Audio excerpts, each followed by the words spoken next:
Capítulo 17.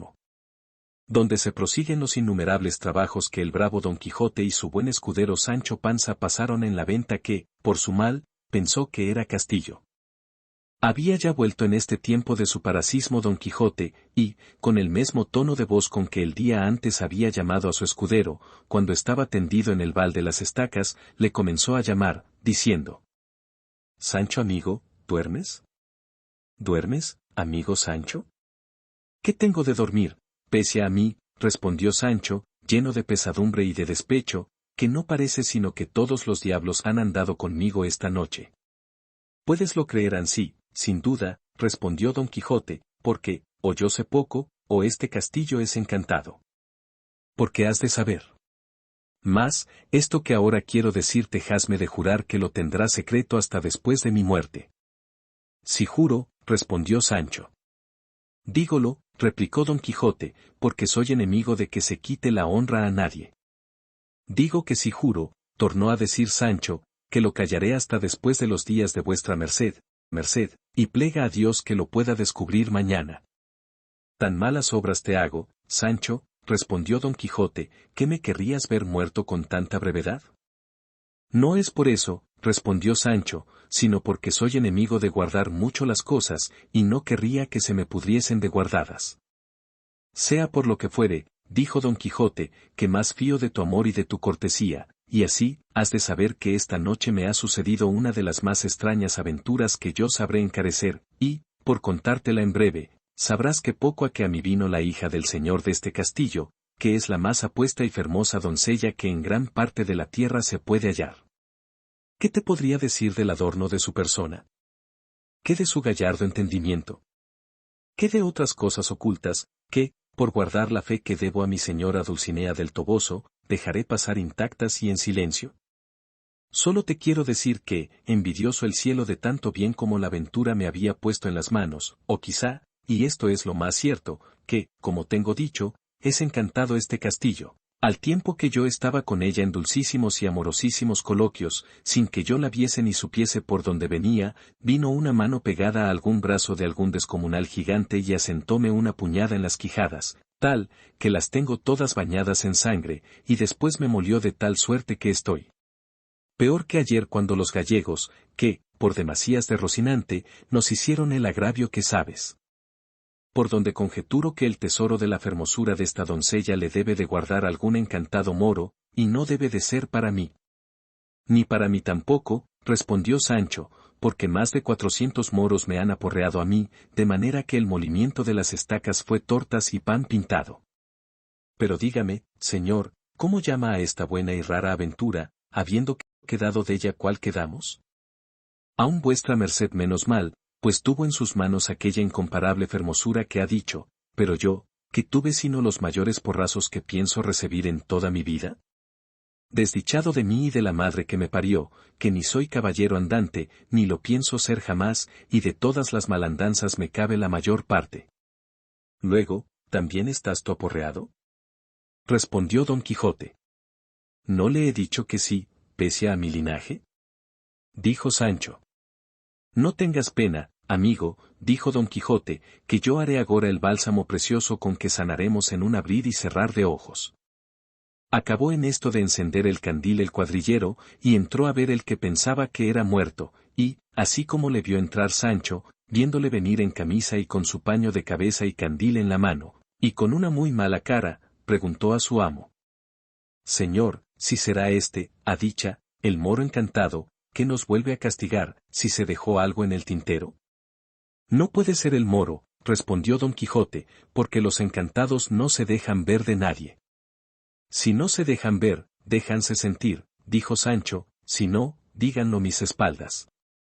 «También lo podrían decir las mías», respondió Don Quijote, «pero no es bastante indicio ese para creer que este que se ve sea el encantado moro». Llegó el cuadrillero, y, como los halló hablando en tan sosegada conversación, quedó suspenso. Bien es verdad que aún Don Quijote se estaba boca arriba, sin poderse menear, de puro molido y emplastado. Llegóse a él el cuadrillero y díjole: «Pues, ¿cómo va, buen hombre?». «Hablara yo más bien criado», respondió Don Quijote, «si fuera que vos».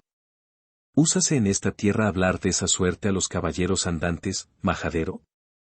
El cuadrillero, que se vio tratar tan mal de un hombre de tan mal parecer, no lo pudo sufrir, y, alzando el candil con todo su aceite, dio a Don Quijote con él en la cabeza, de suerte que le dejó muy bien descalabrado, y, como todo quedó a oscuras, salióse luego, y Sancho Panza dijo: Sin duda, señor, que este es el moro encantado, y debe de guardar el tesoro para otros, y para nosotros solo guarda las puñadas y los candilazos. Así es, respondió Don Quijote, y no hay que hacer caso de estas cosas de encantamentos, ni hay para qué tomar cólera ni enojo con ellas, que, como son invisibles y fantásticas, no hallaremos de quién vengarnos, aunque más lo procuremos. Levántate, Sancho, si puedes, y llama al alcaide de esta fortaleza, y procura que se me dé un poco de aceite, vino, sal y romero para hacer el salutífero bálsamo, que en verdad que creo que lo he bien menester ahora, porque se me va mucha sangre de la herida que esta fantasma me ha dado. Levantóse Sancho con harto dolor de sus huesos, y fue a oscuras donde estaba el ventero, y, encontrándose con el cuadrillero, que estaba escuchando en que paraba su enemigo, le dijo: Señor, quien quiera que seáis, hacednos merced y beneficio de darnos un poco de romero, aceite, sal y vino, que es menester para curar uno de los mejores caballeros andantes que hay en la tierra, el cual yace en aquella cama, malferido por las manos del encantado moro que está en esta venta. Cuando el cuadrillero tal oyó, túvole por hombre falto de seso, y, porque ya comenzaba a amanecer, abrió la puerta de la venta, y, llamando al ventero, le dijo lo que aquel buen hombre quería. El ventero le proveyó de cuanto quiso, y Sancho se lo llevó a Don Quijote, que estaba con las manos en la cabeza, quejándose del dolor del candilazo, que no le había hecho más mal que levantarle 2 chichones algo crecidos, y lo que él pensaba que era sangre no era sino sudor que sudaba con la congoja de la pasada tormenta. En resolución, él tomó sus simples, de los cuales hizo un compuesto, mezclándolos todos y cociéndolos un buen espacio, hasta que le pareció que estaban en su punto. Pidió luego alguna redoma para echallo, y, como no la hubo en la venta, se resolvió de ponello en una alcuza o aceitera de hoja de lata, de quien el ventero le hizo grata donación. Y luego dijo sobre la alcuza más de 80 paternostres y otras tantas avemarías, salves y credos, y a cada palabra acompañaba una cruz, a modo de bendición, a todo lo cual se hallaron presentes Sancho, el ventero y cuadrillero, que ya el arriero sosegadamente andaba entendiendo en el beneficio de sus machos. Hecho esto, quiso él mismo hacer luego la experiencia de la virtud de aquel precioso bálsamo que él se imaginaba, y así, se bebió, de lo que no pudo caber en la alcuza y quedaba en la olla donde se había cocido, casi media azumbre, y apenas lo acabó de beber, cuando comenzó a vomitar de manera que no le quedó cosa en el estómago, y con las ansias y agitación del vómito le dio un sudor copiosísimo, por lo cual mandó que le arropasen y le dejasen solo. Hicieronlo ansí, y quedóse dormido más de 3 horas, al cabo de las cuales despertó y se sintió aliviadísimo del cuerpo, y en tal manera mejor de su quebrantamiento que se tuvo por sano, y verdaderamente creyó que había acertado con el bálsamo de Fierabrás, y que con aquel remedio podía acometer desde allí adelante, sin temor alguno, cualesquiera ruinas, batallas y pendencias, por peligrosas que fuesen. Sancho Panza, que también tuvo a milagro la mejoría de su amo, le rogó que le diese a él lo que quedaba en la olla, que no era poca cantidad. Concedióselo Don Quijote, y él, tomándola a 2 manos, con buena fe y mejor talante, se la echó a pechos, y envasó bien poco menos que su amo. Es, pues, el caso que el estómago del pobre Sancho no debía de ser tan delicado como el de su amo, y así, primero que vomitase, le dieron tantas ansias y bascas, con tantos trasudores y desmayos que él pensó bien y verdaderamente que era llegada su última hora, y, viéndose tan afligido y congojado, maldecía el bálsamo y al ladrón que se lo había dado. Viéndole así Don Quijote, le dijo: Yo creo, Sancho, que todo este mal te viene de no ser armado caballero, porque tengo para mí que este licor no debe de aprovechar a los que no lo son. Si eso sabía vuestra merced, replicó Sancho, mal haya yo y toda mi parentela, ¿para qué consintió que lo gustase? En esto, hizo su operación el brebaje, y comenzó el pobre escudero a desaguarse por entrambas canales, con tanta priesa que la estera de Enea, sobre quien se había vuelto a echar, ni la manta de Angeo con que se cubría, fueron más de provecho. Sudaba y trasudaba con tales parasismos y accidentes, que no solamente él, sino todos pensaron que se le acababa la vida. Duróle esta borrasca y mala andanza casi 2 horas, al cabo de las cuales no quedó como su amo, sino tan molido y quebrantado que no se podía tener. Pero Don Quijote, que, como se ha dicho, se sintió aliviado y sano, quiso partirse luego a buscar aventuras, pareciéndole que todo el tiempo que allí se tardaba era quitársele al mundo y a los en el menesterosos de su favor y amparo, y más con la seguridad y confianza que llevaba en su bálsamo. Y así, forzado de este deseo, él mismo ensilló a Rocinante y enalbardó al jumento de su escudero, a quien también ayudó a vestir y a subir en el asno. Púsose luego a caballo, y, llegándose a un rincón de la venta, asió de un lanzón que allí estaba, para que le sirviese de lanza. Estábanle mirando todos cuantos había en la venta, que pasaban de más de 20 personas, mirábale también la hija del ventero, y él también no quitaba los ojos de ella, y de cuando en cuando arrojaba un suspiro que parecía que le arrancaba de lo profundo de sus entrañas, y todos pensaban que debía de ser del dolor que sentía en las costillas, a lo menos. Pensábanlo aquellos que la noche antes le habían visto bizmar. Ya que estuvieron los dos a caballo, puesto a la puerta de la venta, llamó al ventero, y con voz muy reposada y grave le dijo: Muchas y muy grandes son las mercedes, señor alcaide, que en este vuestro castillo he recibido, y quedo obligadísimo a agradeceroslas todos los días de mi vida. Si os las puedo pagar en haceros vengado de algún soberbio que os haya fecho algún agravio, sabed que mi oficio no es otro sino valer a los que poco pueden, y vengar a los que reciben tuertos, y castigar alevosías. Recorred vuestra memoria, y si halláis alguna cosa de este jaez que encomendarme, no hay sino decilla, que yo os prometo, por la orden de caballero que recibí, de faceros satisfecho y pagado a toda vuestra voluntad. El ventero le respondió con el mesmo sosiego: Señor caballero, yo no tengo necesidad de que vuestra merced me vengue ningún agravio, porque yo sé tomar la venganza que me parece, cuando se me hacen. Solo he menester que vuestra merced me pague el gasto que esta noche ha hecho en la venta, así de la paja y cebada de sus 2 bestias, como de la cena y camas. Luego, ¿venta es esta?, replicó Don Quijote. Y muy honrada, respondió el ventero. Engañado he vivido hasta aquí, respondió Don Quijote, que en verdad que pensé que era castillo, y no malo, pero, pues es ansí que no es castillo sino venta, lo que se podrá hacer por agora es que perdonéis por la paga, que yo no puedo contravenir a la orden de los caballeros andantes, de los cuales es cierto, sin que hasta ahora haya leído cosa en contrario, que jamás pagaron posada ni otra cosa en venta donde estuviesen, porque se les debe de fuero y de derecho cualquier buen acogimiento que se les hiciere, en pago del insufrible trabajo que padecen buscando las aventuras de noche y de día, en invierno y en verano, a pie y a caballo, con sed y con hambre, con calor y con frío, sujetos a todas las inclemencias del cielo y a todos los incómodos de la tierra. Poco tengo yo que ver en eso, respondió el ventero, págueseme lo que se me debe, y dejémonos de cuentos ni de caballerías, que yo no tengo cuenta con otra cosa que con cobrar mi hacienda. Vos sois un sandio y mal hostalero, respondió Don Quijote. Y, poniendo piernas al Rocinante y terciando su lanzón, se salió de la venta sin que nadie le detuviese, y él, sin mirar si le seguía su escudero, se alongó un buen trecho.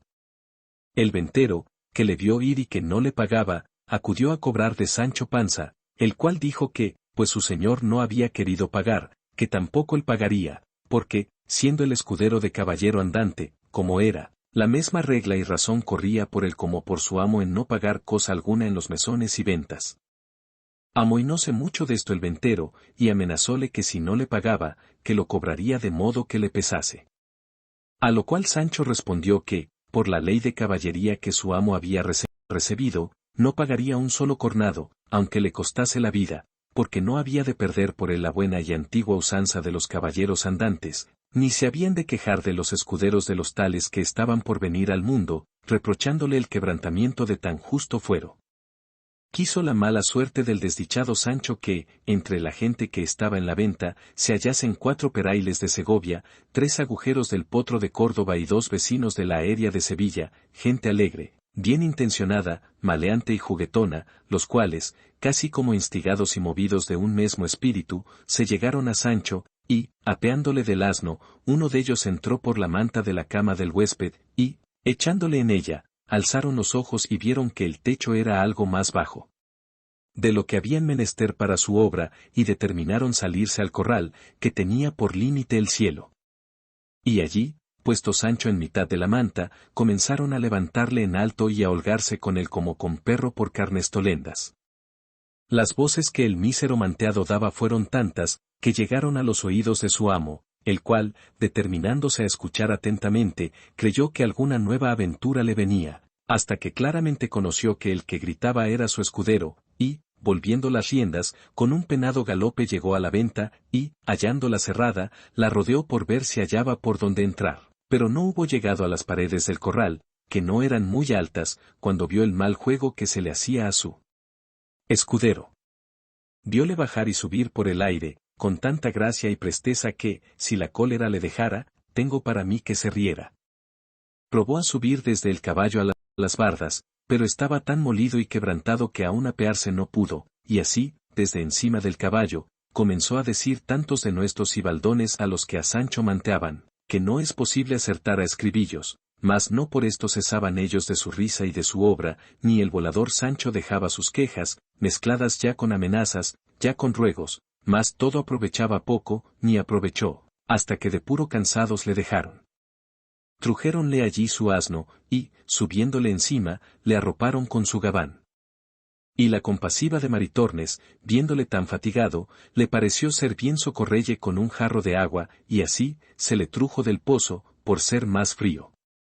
Tomóle Sancho, y llevándole a la boca, se paró a las voces que su amo le daba, diciendo: Hijo Sancho, no bebas agua. Hijo, no la bebas, que te matará. ¿Ves? Aquí tengo el santísimo bálsamo, y enseñábale la alcusa del brebaje, que con 2 gotas que del beba sanará sin duda. A estas voces volvió Sancho los ojos, como de través, y dijo con otras mayores: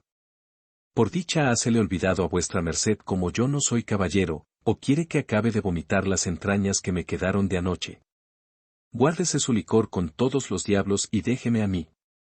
Y el acabar de decir esto y el comenzar a beber todo fue uno, mas, como al primer trago vio que era agua, no quiso pasar adelante, y rogó a Maritornes que se le trujese de vino, y así lo hizo ella de muy buena voluntad, y lo pagó de su mesmo dinero, porque, en efecto, se dice de ella que, aunque estaba en aquel trato, tenía unas sombras y lejos de cristiana. Así como bebió Sancho, dio de los carcaños a su asno, y, abriéndole la puerta de la venta de par en par, se salió de ella, muy contento de no haber pagado nada y de haber salido con su intención, aunque había sido a costa de sus acostumbrados fiadores, que eran sus espaldas. Verdad es que el ventero se quedó con sus alforjas en pago de lo que se le debía, mas Sancho no las echó menos, según salió turbado. Quiso el ventero atrancar bien la puerta así como le vio fuera, mas no lo consintieron los manteadores, que eran gente que, aunque Don Quijote fuera verdaderamente de los caballeros andantes de la tabla redonda, no le estimaran en 2 ardites.